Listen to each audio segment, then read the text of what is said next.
सागरी महामार्ग परिसरात मोठ्या प्रमाणात कचरा साचल्यामुळे परिसर अस्वच्छ झाला होता।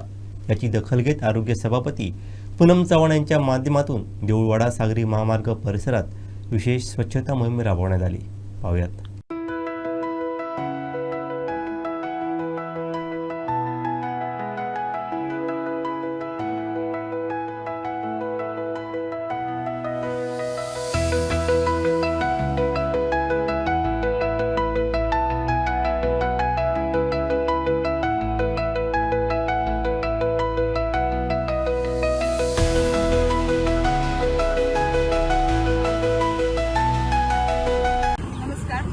मालवण शहर बघितलं तर पर्यटनाच्या दृष्टीने अतिशय महत्त्वाचा आणि पर्यटन होत असताना त्या ठिकाणी त्या शहराची स्वच्छता हे आपलं प्रत्येकाचं कर्तव्य आहे। तर आज आपण मालवण नगर परिषद आरोग्य विभाग आणि सर्वच नगरपालिकेचे कर्मचारी, नगराध्यक्ष, उपनगराध्यक्ष आणि सर्व नगरसेवक यांची टीम यांच्या माध्यमातून प्रत्येक प्रभागात महिन्यातून एक दिवस त्या ठिकाणी त्या नगरसेवकांच्या मार्गदर्शनाने आणि आरोग्य विभागाच्या मार्गदर्शनाने आपण आजपासून स्वच्छता मोहीम सुरू करत आहोत। आणि त्यात आज पहिलाच दिवस आहे की या दिवसात आपण सागरी महामार्ग अगदी देऊळवाडा ते देऊळवाडा पूल आणि रामेश्वर हॉटेल याच्या अंतर्गत जो भाग आहे, ज्या ठिकाणी आठवडा बाजार भरतो, त्या ठिकाणची स्वच्छता मोहीम आपण आजपासून सुरुवात करत आहोत।